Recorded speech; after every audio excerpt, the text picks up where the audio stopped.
A 90-es évek Budapestjén elképesztő változások történtek. A rendszerváltás után beindult a piacgazdaság, jöttek a külföldi befektetők, új irodaházak, bevásárlóközpontok, hotelek és infrastrukturális fejlesztések sora indult meg.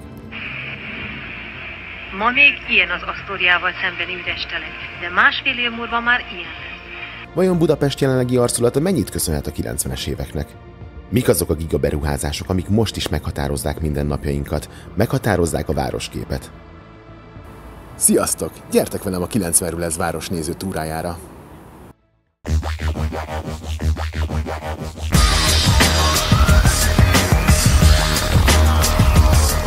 Mielőtt belemegyünk a gazdasági, infrastrukturális vagy kulturális szegmensekbe, nézzük meg, hogy kik is voltak a város vezetői ebbe az időszakba. A rendszerváltás után új önkormányzati rendszer jött létre, és Budapest először kapott közvetlenül választott főpolgármestert. A főpolgármesterek listája nem lesz hosszú, ugyanis ebben az évtizedben egyetlen ember volt a várost meghatározó fővezér. Itt Budapesten és mindenütt, hogy ne kelljen félni a szegénységtől, ne kelljen félni a nyugdíjaskortól, a terjedő bűnözéstől és korrupciótól. Demszky Gábor, aki 20 évig vezette a várost. 1990. októberében az első szabad önkormányzati választáson az SZDSZ jelöltjeként nyert. Korábban újságíró, szamizdat kiadó volt a 80-as években, majd 1990-ben a fővárosi reformer, nyugatos politikai arcként tűnt fel. Fő célja a főváros infrastruktúrájának modernizálása, hidak, utak, közművek területén, Budapest nemzetközi imázsának erősítése, egy nyitott város képének kialakítása, ezzel a külföldi befektetések bevonzása. A közlekedés korszerűsítésének előkészítése, például a 4-es metró tervei ekkor születtek meg. 1990 és 2000 között végig Demszky Gábor vezette a fővárost. Ez alatt liberális, reformpárti, nyugati orientációjú városvezetés volt. A Fidesz és az MSZP közötti országos politikai harcok a fővárosban is éreztették hatásukat, de Demszky mindig meg tudta őrizni a pozícióját. Minden fejlesztés ellenére bőven érhette kritika a vezetést. A közterületek, utak, járdák állapota folyamatosan romlott. A közlekedési káosz, dugók, parkolási gondok, tömegközlekedés elavulása a 90-es évek végére állandósult. A BKV pénzügyi gondokkal küzdött, és nem újult meg látványosan, folyamatosan öregedett a járműpark. Sok városlakó úgy érezte, látványos fejlesztések, mint az irodaházak vagy a plázák mellett a hétköznapi városi életminőség nem javult. Itt mondjuk egy tipikus idézet az akkori kritikából. A város szebb, de élni benne nem könnyebb. Voltak botrányok az ingatlan értékesítések, a plázák és irodaházak engedélyezése, valamint a BKV szerződésekkel kapcsolatban. Az SZDSZ és az MSZP közötti városi koalíciót sokan betonkoalíciónak gúnyolták, utalva arra, hogy a betonlobby erősen befolyásolta a városházát. Demszkyt személyesen ritkán tudták megfogni, de stábja, főpolgármester helyettesek vagy tanácsadók körül gyakoriak voltak a botrányok. A fejlesztéseket, mint a hidakat, plázákat vagy irodákat nem mindig követtek átfogó várostervezési koncepciók. Sok döntés ad-hoc módon született piaci nyomásra. Az új irodaházak és bevásárlóközpontok közlekedés fejlesztése nélkül jöttek létre. A belváros élhetősége romlott, forgalom, zaj, szmog nőtt. És a 4-es metró ügye már a 90-es évek végén elkezdődött. A tervezők szerint 2003-ban ez a látvány fogadja majd a 4-es metró utasait a Szent Gellért téri megállóban. A projektet Demszky politikai presztízs beruházásként kezelte, de a tervezés, finanszírozás és az előkészítés már ekkor túl drága, túl lassú és a beruházás egyébként volt. Szakértők szerint mai áron legalább 180 milliárd forintba kerülne. Az előkészítés 1997 körül megkezdődött, de már ekkor hatalmas vitákat váltott ki, hogy túl költséges és nem a legfontosabb vonalon épül. A legelső tervek szerint a metró építését az orosz államadósság Magyarország felé nyújtandó összegéből fedezték volna, legalábbis egy részéből. Ugyanis ekkor Oroszországnak körülbelül még $1 milliárd tartozása volt Magyarország felé. A metróépítés körülbelül $500 millió került volna. Akkori árakon. A 4. metróvonal, amelyet most tervezünk, $500 millió amerikai dollárba kerül majd. De ennyit a városvezetés hibáiról, azért bőven történtek fejlesztések, és eljött az ideje ezek megismerésének. És a változások sorát kezdjük azokkal a fejlesztésekkel, amik leginkább meghatározták az átlag emberek életét. És ezek nem mások, mint az infrastrukturális fejlesztések. Nagy darab ember, a szemét folyjon.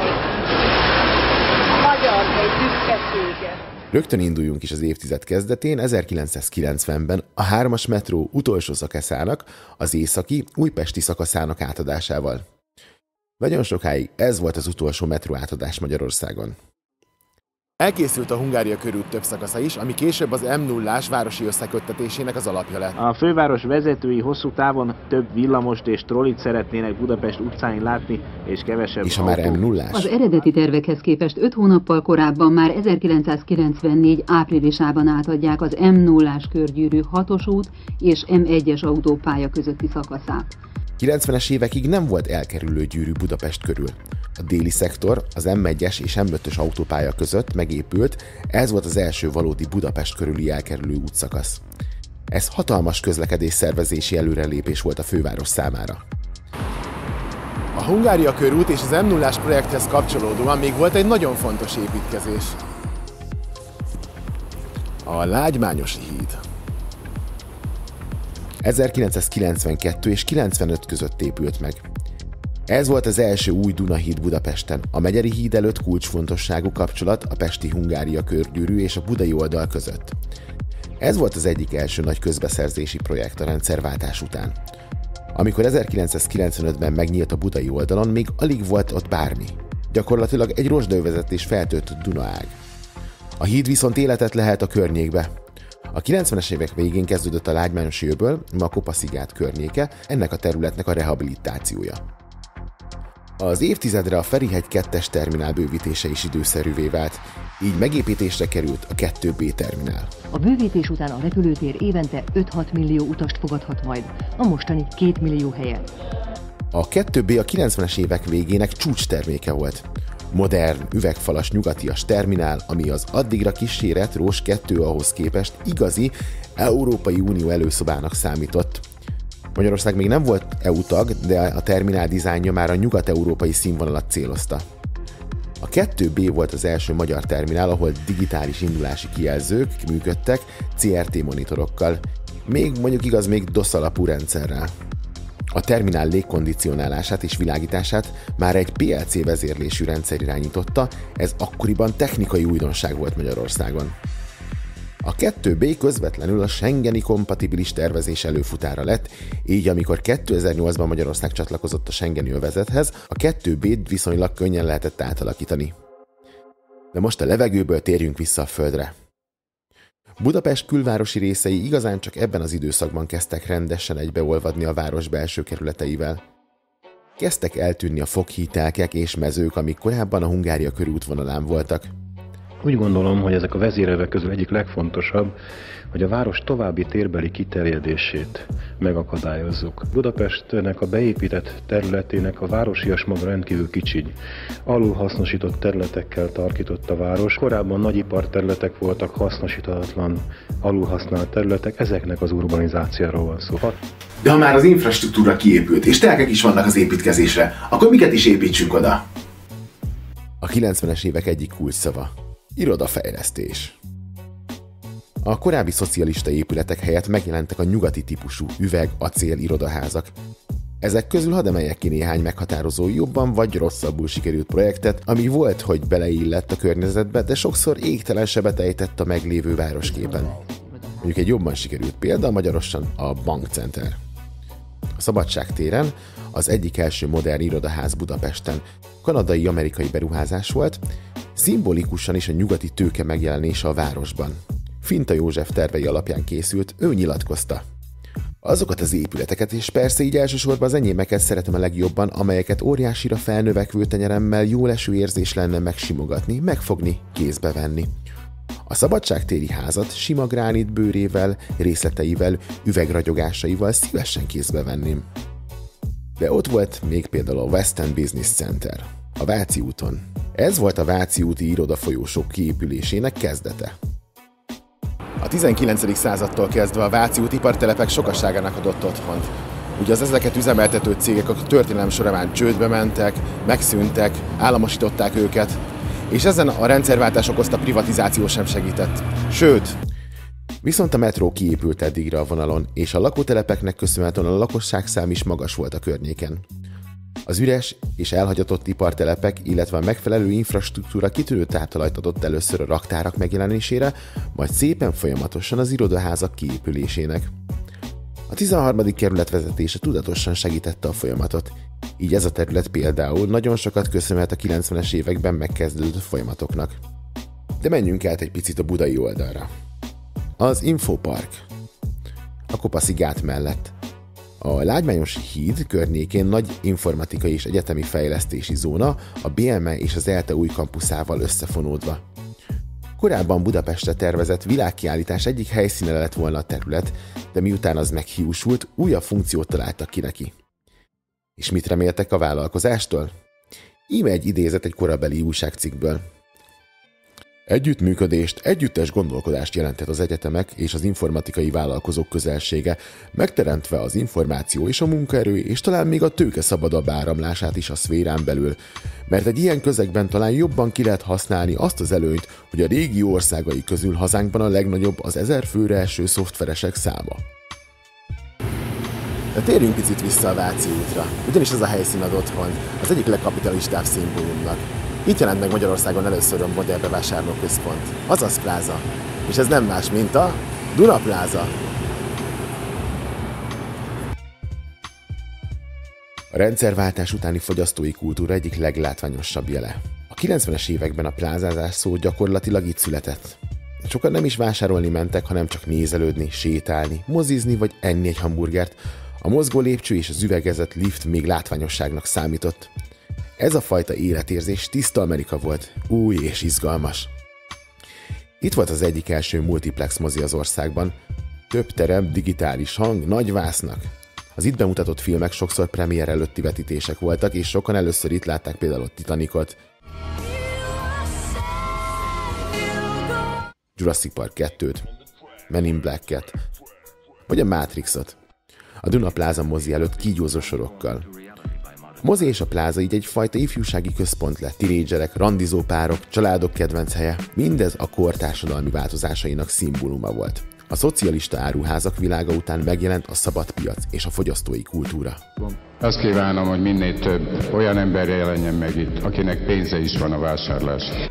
Nagyjából a Duna Plázával egy időben nyitotta meg a kapuit a konkurencia, és ez nem más, mint a Pólus Center. Ez volt Európa egyik legnagyobb bevásárló és szórakoztató központja a maga idejében.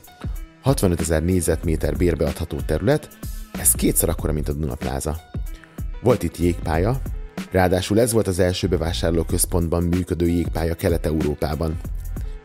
Volt itt bowlingpálya, biliárdterem, multiplex mozi, játékterem, gyerekjátszóház, éttermek tömkelege. A pláza egy része western tematikájú volt, mint egy vadnyugati város. És az évtized végén a Pólus lett a szombati családi programok új központja. Jelképezi a szabadpiac a marxista, leninista, szocialista eszmék felett aratott győzelmét. Bíztak a magyar munkásban, bíztak a magyar menedzserekben, bíztak a magyar építőiparban. A beruházás. A budai oldalon pláza őrület folytatásaként elsőként a Mamut 1 nyílt meg 1998-ban.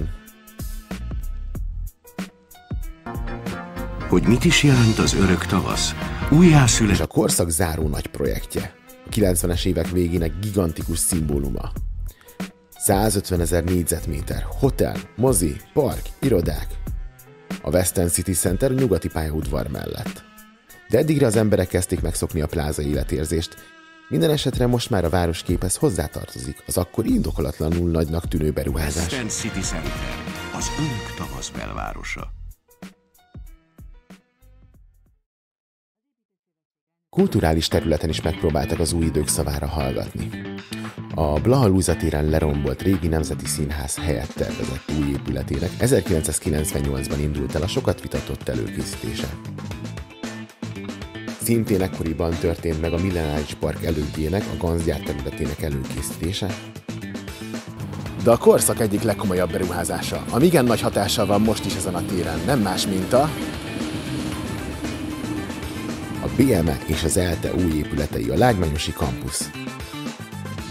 A rendszerváltás után az ELTE-nek, mint az ország legnagyobb egyetemének, óriási helyhiánya volt. Több tucat különálló, elavult, a város különböző pontján szétszórt épületben működött. Ezért azt a célt tűzték ki, hogy egy modern, egységes természettudományi kampusz jöjjön létre, ahol a kutatás és az oktatás végre 20. századi körülmények között folyhat. A világkiállítás után a 12 milliárdos beruházás új feladatot kap. Itt lesz az Eötvös Loránd Tudományegyetem fizikai épülete, amely egyben az ország természettudományos központja lesz. Ha ez az expo nem lenne, akkor aligha futná a magyar államnak a jelenlegi gazdasági helyzetbe ilyenfajta egyetemi fejlesztésre. A kiválasztott terület akkoriban egy ipari rozsdaövezet volt. Régi raktárak, gyommal benőtt parcellák, de hatalmas potenciál a Duna közelsége miatt. Az építkezés 1993-ban indult el, ez volt az első igazán zöldmezős egyetemi fejlesztés a rendszerváltás utáni Magyarországon.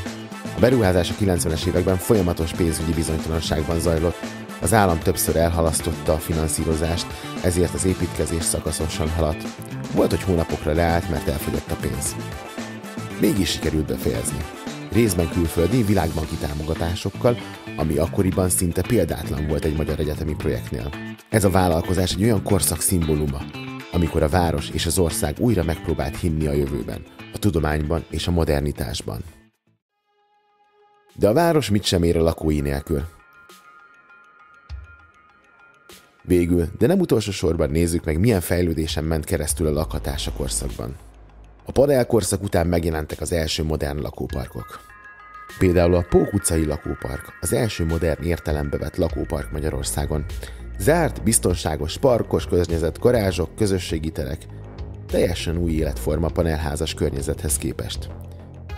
De ekkoriban jöttek létre a Marina part elődjei, a Vizafogó környéki fejlesztések, vagy a Római part és a budai luxus lakóparkok, Római fürdő, Pasarét, Sasad. A 90-es évek lakóparkjai szimbolikus szerepet töltöttek be. Ők mutatták meg, milyen az új magyar középosztály éles stílusa. De még nem voltak annyira dominánsak ezek a lakóparkok, mint jelenleg.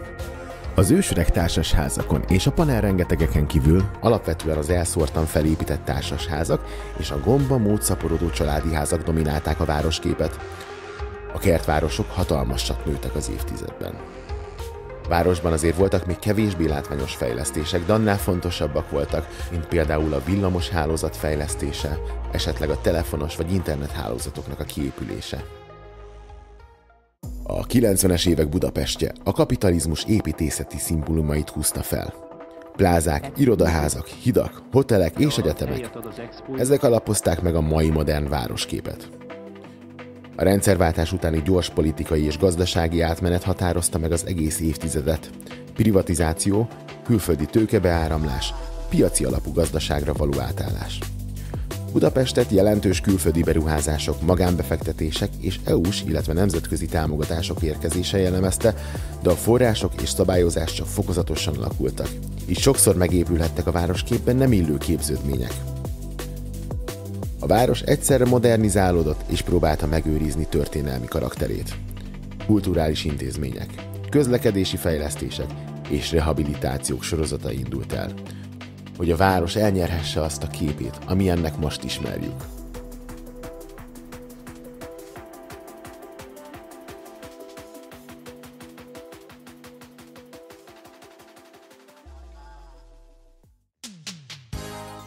Szerintetek mik voltak a korszak legnagyobb városfejlesztései? És mi az, amit kihagytam esetleg? Írjátok meg kommentbe, ha tetszett a videó, dobjatok egy lájkot, és találkozzunk a következő fejezetben. Sziasztok!